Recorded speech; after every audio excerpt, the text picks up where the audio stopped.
2x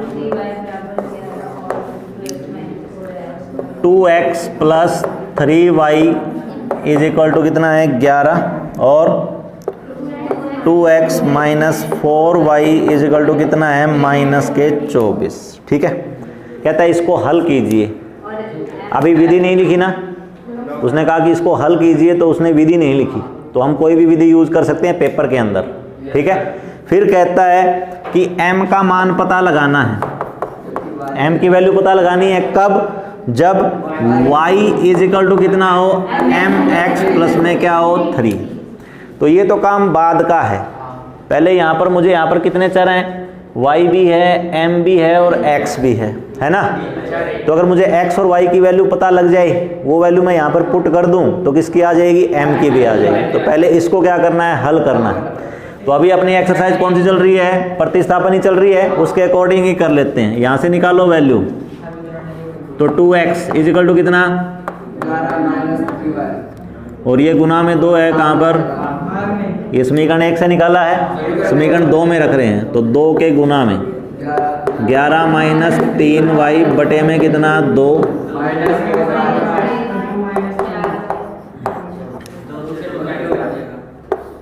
कितना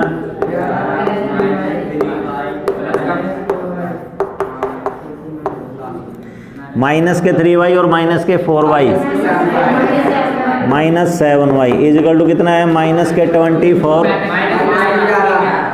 minus के 11 minus 7y is equal to कितना, माइनस के 35 y इज इक्वल टू कितना, माइनस 35 अपॉन में कितना माइनस 7, कितना 5। y की वैल्यू कितनी आई है, y का मान कहाँ रखेंगे, समीकरण 3 में रखेंगे। तो x इज इक्वल टू कितना 11 माइनस 3 कितना 5 अपॉन में कितना 11 माइनस 15 बटे में कितना, कितना रहा माइनस के 4 अपॉन में कितना 2, कितना माइनस के 2। x की वैल्यू आ गई और y की वैल्यू आ गई, ये आपको कहाँ पुट करनी है, इसमें पुट करनी है। y का वैल्यू कितना निकाला था 5 इज इक्वल टू m पता नहीं माइनस 2 प्लस में कितना 3, तो ये प्लस का 3 है, तो यहाँ पर इसके पास क्या रह गया माइनस 2m, इनकी गुणा है तो इनको आगे पीछे लिख सकते हैं। तो minus 2m is equal to कितना 5 माइनस कितना 3, minus 2m is equal to कितना 2, m इज इक्वल टू कितना 2 अपॉन में कितना माइनस 2, 2 से 2 कट जाएगा, कितना आएगा माइनस का 1 आएगा। ठीक है, ऊपर प्लस का है नीचे माइनस का है, तो प्लस माइनस माइनस आ जाएगा। आ गया समझ में क्या? तो सवाल को पहले देखना है कि पहले पहली लाइन क्या कहती है कि हल कीजिए, तो पहले इन दोनों को हल करना है। हल करने से क्या आ जाएगा, x का और y का मान आ जाएगा। x और y का मान आने के बाद में फिर m का मान पता लगाएंगे।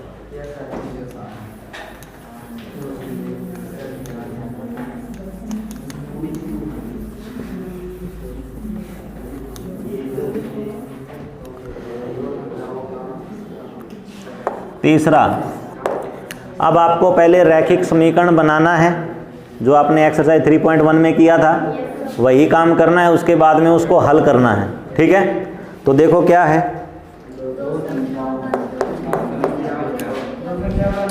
दो संख्याओं का अंतर कितना है 26। तो एक संख्या मान लेते फिर दूसरी संख्या मान लेते हैं। तो माना पहली संख्या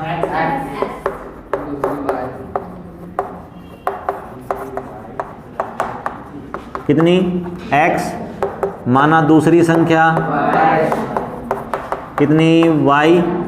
प्रश्न क्या कहता है,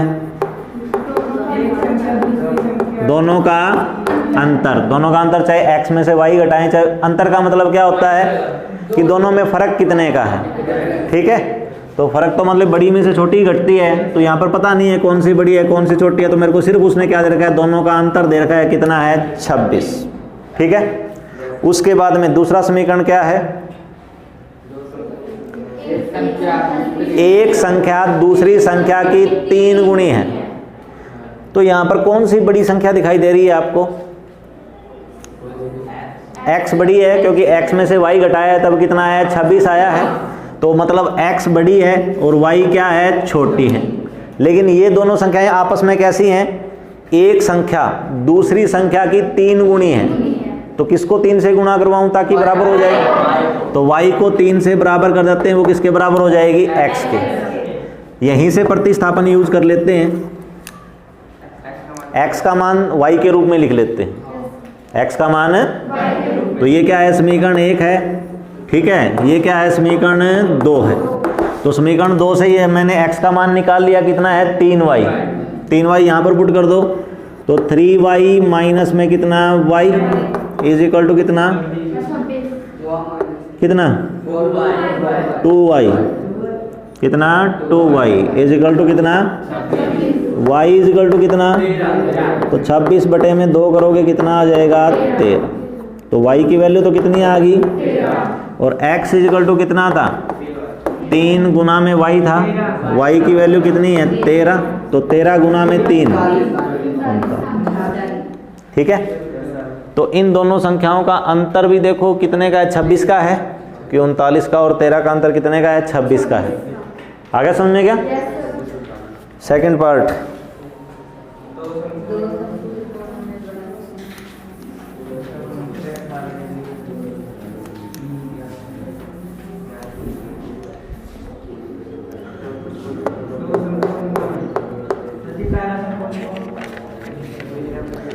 संपूरक कोण क्या होता है, संपूरक कोण क्या होते हैं, संपूरक कोण क्या होते हैं,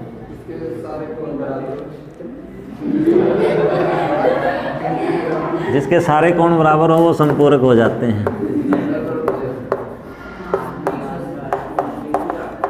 संपूरक कोण दो कोण होते हैं आपस में, ठीक है। जिन दो कोणों का जोड़ 180 आ जाए वो संपूरक होते हैं, जिन दोनों कोणों का जोड़ 180 आ जाए वो क्या होते हैं, संपूरक, एक दूसरे के क्या होते हैं, संपूरक होते हैं, ठीक है। पूरक कोण क्या होते हैं, पूरक जिन दोनों कोणों का जोड़ 90 आ जाए, जिन दो कोणों का जोड़ 90 आ जाए वो क्या होते हैं, एक दूसरे के पूरक होते हैं, ठीक है। तो 30 और 60 आपस में क्या है, पूरक कोण है। 45 और 45 आपस में क्या है, पूरक कोण है। 60 और 120 आपस में क्या है, संपूरक है। तो माना एक कोण, ठीक है, एक कोण क्या मान लेते हैं, x डिग्री मान लेते हैं, ठीक है। दूसरा कोण क्या मान लेते हैं, ये x डिग्री हो चाहे x ही लिख दो, उससे कोई फर्क नहीं पड़ेगा। माना दूसरा कोण क्या हो जाएगा, y। प्रश्न क्या कहता है, ये दोनों कोण कैसे हैं, संपूरक हैं। ये दोनों कोण कैसे हैं, तो इसका मतलब x plus Y is equal to क्या होना चाहिए, 180। ये तो आपका समीकरण 1 हो गया। दूसरी कंडीशन क्या दे रखी है, बड़ा कोण। तो इन दोनों में से किसी एक को तो बड़ा मानना पड़ेगा, तो हम x को क्या मान लेते हैं, बड़ा कोण मान लेते हैं, क्या मान लेते हैं। और दूसरा क्या हो जाएगा फिर, छोटा कोण, ठीक है। तो बड़ा कोण कौन है, x, वो छोटे कोण के साथ में क्या है, छोटे कोण से कितना है, 18 डिग्री अधिक है। कहाँ जुड़ेगा 18, y में, तो y प्लस में कितना 18। तो ये तो उसने प्रतिस्थापन करके ही दे दिया, x का मान किसके रूप में दे दिया, y के। ये कहाँ से, समीकरण 2 से कहाँ पुट कर लेना चाहिए, समीकरण 1 में पुट करवा दो। x की जगह पे y प्लस में कितना 18 प्लस में कितना y बराबर में कितना 180। y और y ये प्लस के 18 उधर जाके, तो 180 में से 18 162, ठीक है।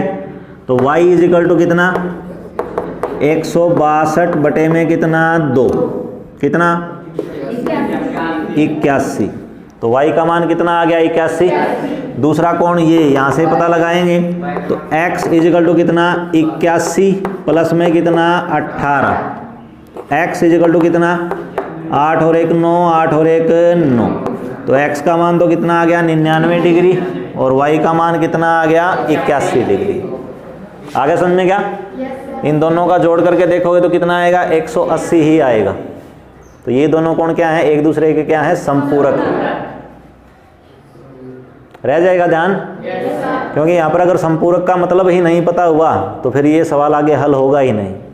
जब तक आप पहला समीकरण ही नहीं बना पाओगे तो फिर उससे आगे हल करोगे कैसे। तो ये चीज़ें नोट कर लेना कि संपूरक कोण क्या होते हैं और पूरक कोण क्या होते हैं, ठीक है।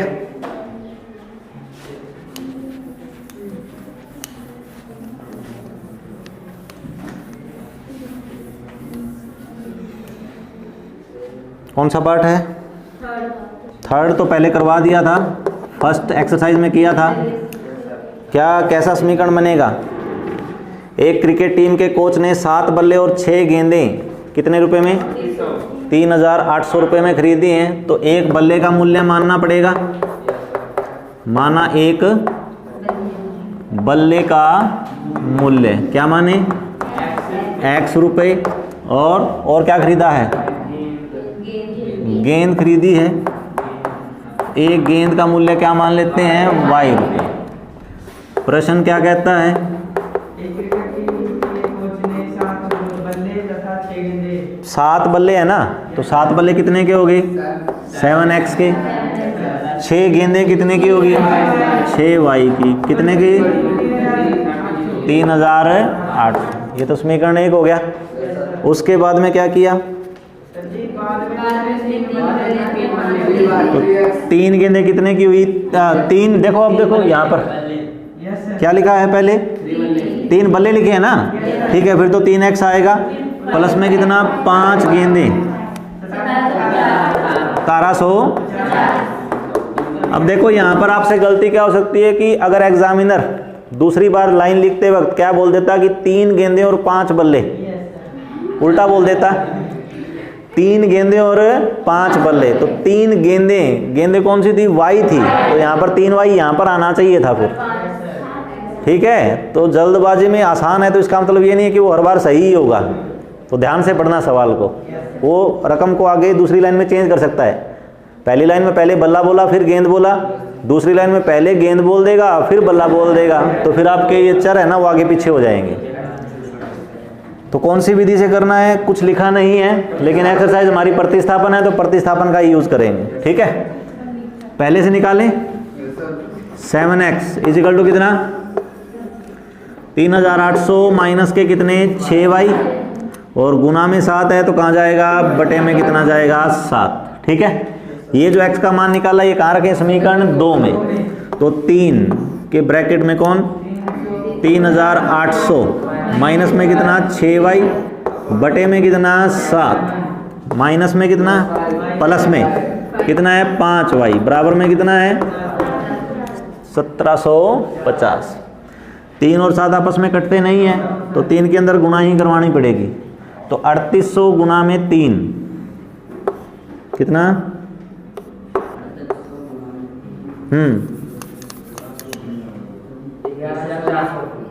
कितना, 11400 माइनस में 3 गुना में 6, 18y, बटे में कितना है, 7, प्लस में कितना है, 5y, बराबर में कितना है, 1750, ठीक है। तो अभी भी लघुत्तम सभी का नहीं है ना, तो सभी का लघुत्तम लेने के लिए 7 आएगा, इनको तो कोई दिक्कत है नहीं। 11400 माइनस के कितने, 18y, हाँ 7 5 35y, बराबर में कितना, 1750, ठीक है।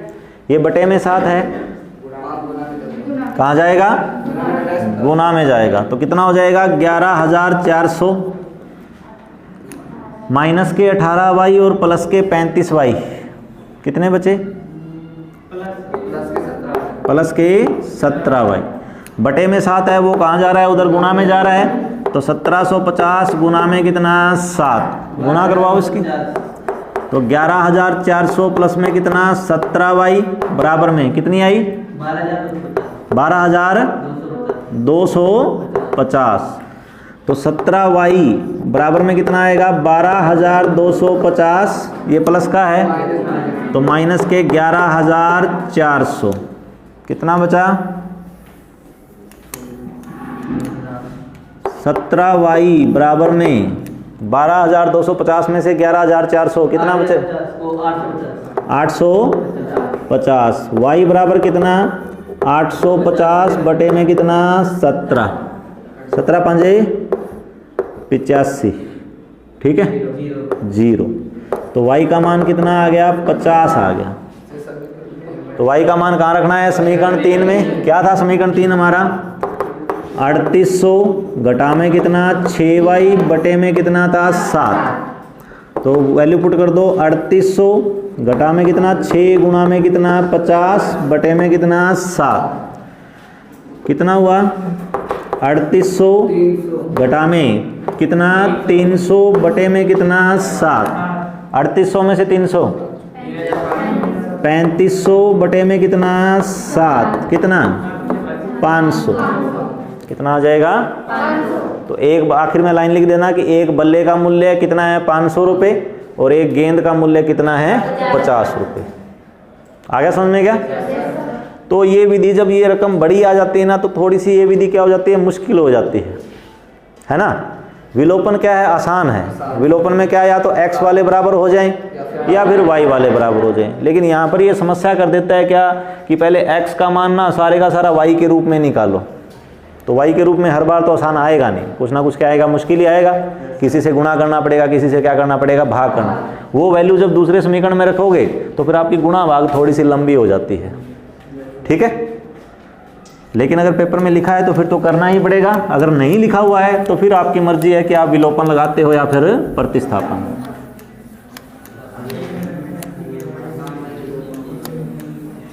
अगला पार्ट क्या है?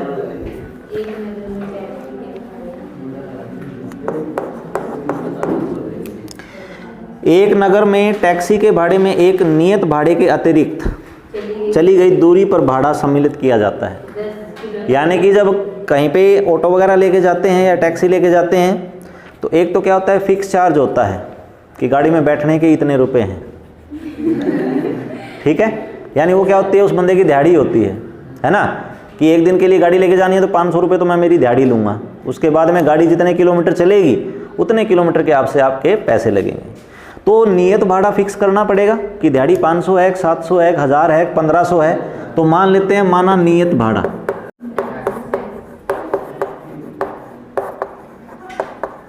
कितना? x रुपये, ठीक है। ये किसी भी चीज़ के लिए मांग सकता है। अगला जिसकी गाड़ी है वो कह सकता है कि मैं 1000 लूँगा, 1500, 2000 जितने भी, ठीक। उसके बाद में क्या है कि जितने किलोमीटर चलोगे उतना लगेगा पैसे। तो देखते हैं किलोमीटर के कितने मांग रहा है। 10 किलोमीटर की दूरी के लिए भाड़ा 105 रुपये। तो यानी 1 किलोमीटर का उसने बताया नहीं कितना। किसी ने जाके पूछा कि 10 किलोमीटर के कितने लेगा, तो उसने कहा कि 105 रुपये लूँगा। तो उसमें पता नहीं है कि फिक्स कितना है और पर किलोमीटर का कितना है। तो पर किलोमीटर का भी मान लेते हैं। माना प्रति किलोमीटर भाड़ा क्या लगेगा? y रुपये, ठीक है। अब पर्सन में कितने किलोमीटर के पैसे लगे हैं? 10 किलोमीटर के कितने लगे हैं? 105। तो इन 10 किलोमीटर में कौन कौन से खर्चे जुड़े हैं? किराया कैसे उसने काउंट किया है? x तो लगेगा ही लगेगा, वो तो फिक्स है, और प्लस में लेकिन y प्रति किलोमीटर y है ना। आप कितने किलोमीटर चले हो? 10 किलोमीटर। तो आपका क्या लगेंगे? 10y लगेंगे। आपके क्या लगेंगे? आगे समझ में गया ये? और आगे फिर देखो क्या है। 15 किलोमीटर के लिए तो x तो लगेगा ही लगेगा, और प्लस में कितना? 15y। कितने लग जाएंगे? 100। तो ये दो समीकरण है, इन दो समीकरणों को हल करना है। अगर यहाँ पर विलोपन दिया होता तो बड़ा आसान था, x और x दोनों बराबर हैं, आ जाता आंसर। लेकिन प्रतिस्थापन से करते हैं तो पहले समीकरण से मान निकाल लो। x कितना? 105 माइनस में कितना? 10y। वो वैल्यू यहाँ पर पुट कर दो। x की जगह पे कितना? 105 माइनस में कितना? 10y प्लस में कितना? 15y बराबर में कितना? 155। माइनस के 10y प्लस के 5y बराबर में कितना? 155 माइनस के 105, 5y बराबर में कितना 50, तो y बराबर कितना 50 बटे में कितना 5, तो y बराबर कितना 10, यानी प्रति किलोमीटर के कितने रुपए लेगा वो 10, और फिक्स चार्ज कितना लेगा, तो y का मान कहाँ रखना है, यहाँ रखना है, तो x बराबर में कितना 105 माइनस में कितना 10 गुना में कितना 10, तो 105 माइनस में 10 दाए 100 कितना 5, बड़ा सस्ता है कि गाड़ी में बैठने के सिर्फ 5 रुपये ही लेता है ठीक है, तो ये पक्का ऑटो वाला होगा, है ना, कि यहाँ से बैठ के कहीं उतर जाओ, थोड़ा सा चलते ही उतर जाओ, 5 तो लगेंगे ही लगेंगे, है ना, फिर वो मीटर डाउन करते हैं अपना कि अब फिर पर किलोमीटर के हिसाब से लगेगा। आगे समझ में क्या ये, तो इस सवाल को करते हुए ध्यान रखना है कि कोई भी गाड़ी किराए पे लो तो ठीक है, तो उसका क्या होता है, एक फिक्स चार्ज होता है और एक पर किलोमीटर के हिसाब से होता है, ठीक है। आगे भी है, क्या है,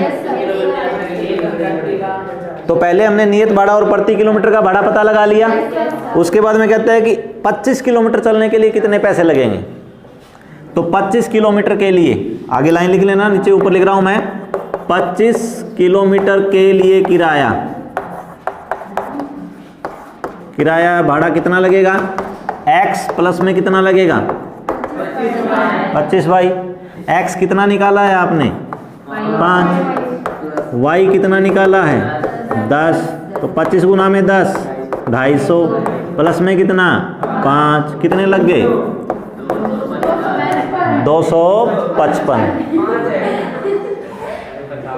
ठीक है।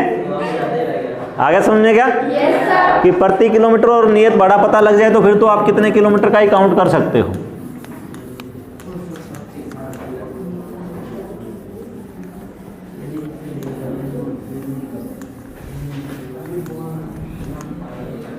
कौन सा पार्ट है, 5th, यदि किसी भिन्न के, तो फिर सही बात है कि अंश और हर पहले मानना पड़ेगा, ठीक है, तो पहले यही काम करते हैं, माना भिन्न का अंश कितना x और भिन्न का हर कितना, इसलिए भिन्न क्या बन जाएगी, भिन्न क्या बनेगी, ऐसे बनती है, ऐसे बनती है भिन्न, तो अंश और अगर हर दे रखा हो तो भिन्न क्या होती है, x बटे y होती है ना, तो भिन्न तो ये बनेगी। आगे समझ में क्या, अब करते हैं प्रश्न के अकॉर्डिंग काम, तो प्रश्नानुसार क्या करना है, यदि भिन्न के अंश और हर में दोनों में 2 जोड़ दो, जोड़ो यहाँ पर कितना x प्लस जोड़ना है तो x प्लस 2 आएगा और y प्लस 2 आएगा, तो फिर क्या हो जाता है भिन्न को, तो वह कितनी हो जाती है 9/11 हो जाती है, कितनी हो जाती है, आगे समझ में क्या, इसको आर पार गुना करो, हाँ लिखना पड़ेगा, आर पार गुना करने पर कितना हो जाएगा, 11 के गुना में कौन आएगा x प्लस 2 आएगा और 9 के गुना में कौन आएगा y प्लस 2, 11 एकम 11x 11 दूना, y वाले एक साइड ले, यहाँ पर प्रतिस्थापन यूज करना ही है तो y को उधर ही रहने दो, तो 11x बराबर में कितना 9y प्लस में कितना 18 माइनस में कितना 22, तो 11x बराबर में कितना 9y माइनस में कितना 4 और x बराबर कितना 9y माइनस में कितना 4 बटे में कितना 11। ये मैंने प्रतिस्थापन लगाना था इसलिए मैंने इसका x का मान निकाल ही लिया यहाँ से, ठीक है, क्यों ये पहला ही समीकरण बना है, अभी दूसरा समीकरण और बनवाएगा, बताओ क्या कहता है,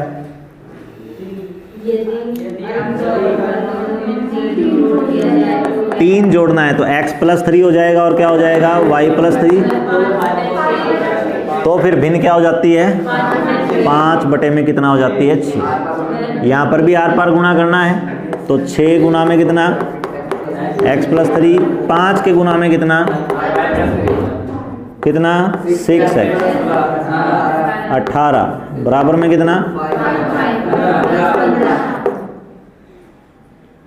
इधर लेके आओ उसको, 6x माइनस में कितना 5y इज इक्वल टू कितना 15, ये प्लस के 18 है उधर जाके क्या बना 6x माइनस में कितना 5y इज इक्वल टू कितना माइनस, ये समीकरण क्या बना 2 बना।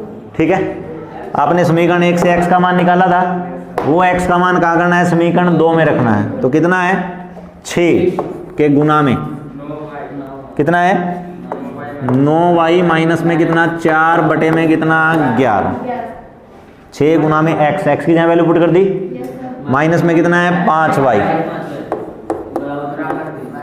बराबर में कितना है माइनस के 3। 6 और 11 कटते तो है नहीं, तो गुना करवाना पड़ेगा।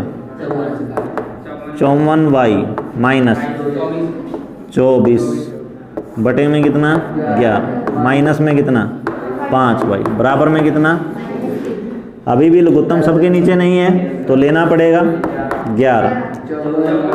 54y माइनस में कितना 24, 11 पंजे 55y बराबर में कितना 54y और 55y, हाँ माइनस का y रह जाएगा, तो ये प्लस के 54 है, वो क्या है माइनस के 55 है, माइनस का कितना है 24 बराबर में कितना है -3, ये बटे में 11 था, गुना में चला जाएगा, तो माइनस y माइनस 24 बराबर प्लस माइनस, ये माइनस के 24 हैं तो माइनस के 33 और क्या हो जाएंगे प्लस के 24, minus y is equal to कितने माइनस के 9, माइनस से माइनस कैंसिल हो गया, y की वैल्यू कितनी आ गई 9, y की वैल्यू 9 कहाँ पुट करें यहाँ पर, तो x बराबर कितना, ये पेपर के अंदर यहाँ अंदर बीच में आके दोबारा पुट नहीं करनी है, नीचे ही चलेगा। ठीक है, कभी बीच में जगह छोड़ दो बोला हाँ वापस आके यहीं पे पुट कर देंगे, ये नीचे लिखना है, कईयों ने कर रखा था पहले चेक किया था तब कॉपी में भी कर रखा था। कितना 9, y का वैल्यू कितना है 9 है, तो 9 गुना में 9 माइनस में कितना 4 बटे में कितना 11, 9 गुना में 9 कितना 81 माइनस 4 बटे में 11, 81 में से 4 77 बटे में कितना 11, कितना आया 7। तो भिन्न पूछा है उसने, भिन्न क्या बनेगी, हाँ तो भिन्न क्या थी x बटे में y थी, तो x का मान कितना आया है 7 और y का मान कितना आया है 9, तो भिन्न क्या बनेगी 7 बटे में कितना 9। आपने आंसर सही निकाला या गलत निकाला इसकी अगर जांच करनी है तो जो उसने कंडीशन बताई थी उसके अकॉर्डिंग देखो कि दोनों में अगर 2 जोड़ दिया जाए तो 9 बटे 11 बनना चाहिए, दोनों में जो 2 जोड़ दो, 7 में 2 जोड़ोगे कितना 9 और 9 में 2 जोड़ोगे कितना 11, बन गया ना 9 बटे 11। उसके बाद में कहता है दोनों में 3 जोड़ो, तो दोनों में 3 जोड़ोगे तो 7 और 3 कितने हो जाएंगे 10, तो 10 बटे 12 बनेगा, लेकिन इसने तो कहा था कितना है 5 बटे 6, सही है क्या, क्योंकि 10 बटे 12 आपस में कट जाता है तो कितना हो जाएगा 5 बटे में कितना हो जाएगा 6, यानी जो आपने आंसर निकाला है वो सही है। आगे समझ में गई लास्ट। 5 वर्ष बाद जैकब की आयु उसके पुत्र की आयु, तो जैकब की आयु और पुत्र की आयु है तो पहले दोनों आयु माननी पड़ेगी। माना जैकब की आयु कितनी x वर्ष, ठीक है लिख देना आखिर में वर्ष होता है, और पुत्र की आयु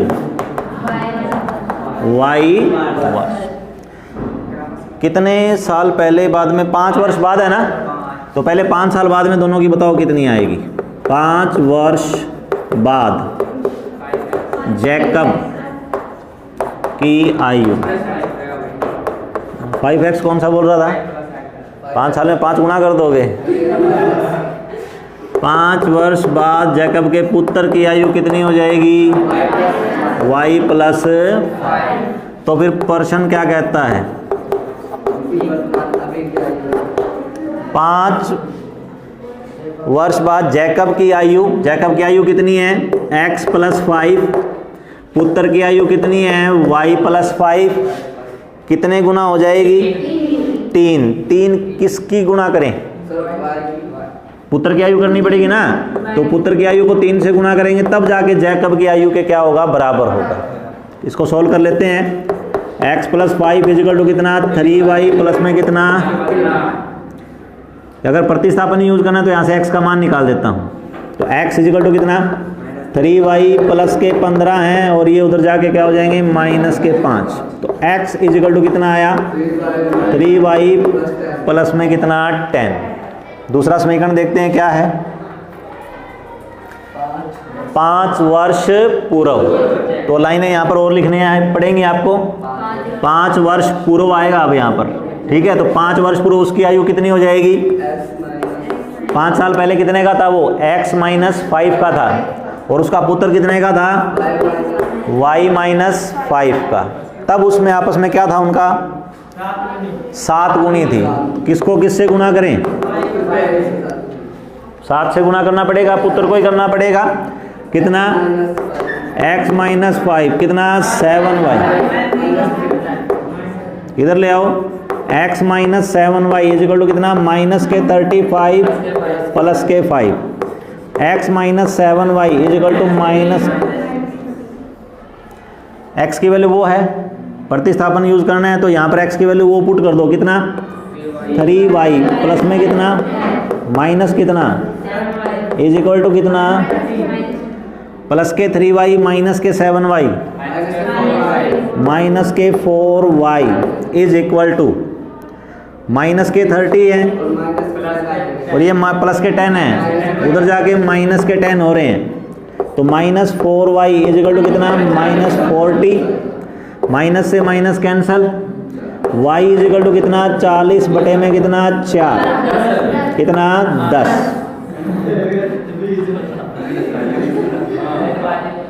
तो y की वैल्यू कितनी आ गई, 10 आ गई।